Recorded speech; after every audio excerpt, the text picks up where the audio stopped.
नमस्कार मंडळी. आज खूपच जबरदस्त आणि टेस्टी असा नाश्त्याची रेसिपी मी घेऊन आलेली आहे. तर हा नाश्ता बनवण्यासाठी 1 वाटी मी इथे बारीक रवा घेतलेला आहे. तुमच्याकडे जाडा रवा असला तर तो सुद्धा तुम्ही घेऊ शकता. तर मिक्सरच्या भांड्यात हा रवा 1 वाटी घालायचा आहे. आता सारख्याच वाटीने अर्धी वाटी दही घालायचं. त्यानंतर दहीची वाटी धुवूनच मी थोडंसं पाणी घातलेलं आहे. पाण्याचा वापर जास्त करायचा नाही.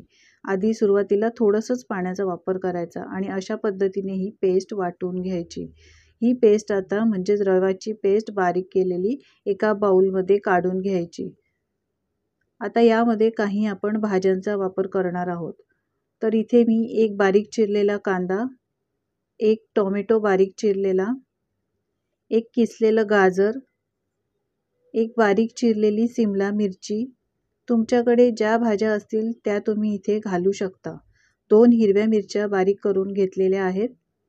भरपूर बारीक चिरलेली कोथिंबीर घालायची. अर्धा चमचा चिली फ्लेक्स आणि 1 चमचा मीठ घातलेलं आहे. मीठ तुम्ही तुमच्या चवीप्रमाणे घालायचं. आता सगळं साहित्य व्यवस्थित मिक्स करून घ्यायचं. मिक्स करून झाल्यावर 10 ते 15 मिनिटं असंच बाजूला ठेवून देऊया. कारण रवा फुलण्यासाठी वेळ लागतो. हे बॅटर आता थोडं पातळ आहे, पण 15 मिनिटानंतर रवा फुलल्यामुळे घट्ट होईल. आता या नाश्त्याबरोबर खाण्यासाठी मस्त चटपटीत चटणी बनवूया. चटणी बनवण्यासाठी 1 चमचा 1 ते 2 चमचे डाळ घ्यायची आहे. ही चण्याची भाजलेली डाळ आहे. त्यानंतर 1 वाटी खोबरं घेतलेलं आहे किसलेलं, 2-3 हिरव्या मिरच्या, 2-3 लसणाच्या पाकळ्या, 1 इंच आल्याचा तुकडा आणि मस्त चटणी चटकदार होण्यासाठी इथे थोडासा लिंबाचा रस घालायचा आहे. लिंबू नसेल तर तुम्ही चिंचेचा वापर सुद्धा करू शकता. कोथिंबीर आणि पुदिना थोडा घातला आहे. अर्धा चमचा जिरं घालायचं. चवीप्रमाणे मीठ घालायचं. थोडंसं पाणी घालायचं आणि हे मिक्सरला एकदम बारीक वाटून घ्यायचं. तर आपली मस्त चटकदार चटणी तयार आहे. इथे मी एका बाउलमध्ये ट्रान्सफर केली. आता या चटणीला अजून स्वादिष्ट बनवण्यासाठी आपण एक तडका देणार आहोत, म्हणजेच फोडणी देणार आहोत. तर यासाठी तडका पॅनमध्ये मी तेल गरम करून घेतलेलं आहे. 1 चमचा राई आणि 1 चमचा जिरं घालायचं. थोडीशी कढीपत्त्याची पानं घालायची. एक लाल सुकी मिरची घालायची आणि ही खमंग फोडणी मस्त चटणीवर घालायची. अशा पद्धतीने चटणी एकदा तुम्ही नक्की ट्राय करा. खूपच मस्त लागते. खायला खूपच स्वादिष्ट लागते. सगळं व्यवस्थित मिक्स करून घेऊया. आता रव्याचं बॅटर जे आपण आणि भाज्या वगैरे मिक्स करून ठेवल्या होत्या त्यामध्ये 1 इनोचं पॅकेट घालायचं आहे. तुम्ही पाहू शकता बॅटर मगाशी पातळ होतं, आता छान घट्ट झालेला आहे. रवा चांगला फुललेला आहे. अशा पद्धतीने इनो घातल्यानंतर बॅटर एकाच डायरेक्शनला मिक्स करून घ्यायचं आहे. हे बॅटर मी मिक्स करण्यापूर्वी इथे मी एक मोल्ड घेतला आहे. हे केक टीन आहे. तुम्ही कोणतंही भांडं घेऊ शकता. याला मी आधीच तेल लावून ठेवलेलं होतं. आता हे आपण जे बॅटर बनवलं आहे नाश्त्याचं ते यामध्ये घालायचं आहे. आता हा नाश्ता वाफवण्यासाठी इथे सुरुवातीलाच मी कढईमध्ये पाणी ठेवलं होतं गरम करायला. एक जाळी ठेवायची आहे आणि हा मोल्ड यामध्ये ठेवून द्यायचा आहे.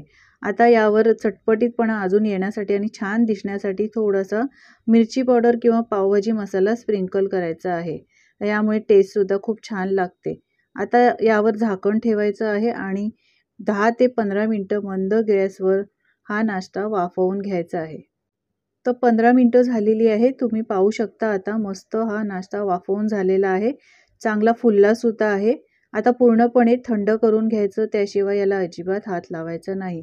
तर मी पूर्णपणे हा नाश्ता थंड करून घेतलेला आहे. आता सुरीच्या साहाय्याने साईडच्या कडा एकदम लूज करून घ्यायच्या. एकदम इझिली हे निघतं, अजिबात काही प्रॉब्लेम होत नाही.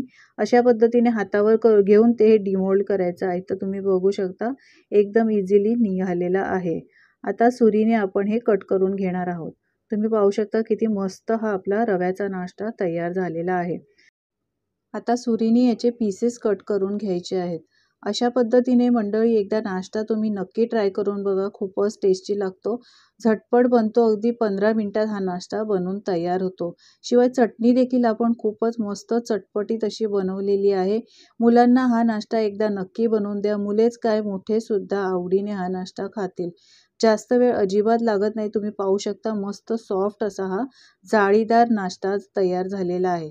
तर या खमंग नाश्त्याची रेसिपी तुम्हाला कशी वाटली कमेंट्स करून सांगायला विसरू नका. आवडली असेल तर लाईक करा, शेअर करा आणि अशाच नवनवीन रेसिपी पाहण्यासाठी चॅनलला सबस्क्राईब करा. धन्यवाद.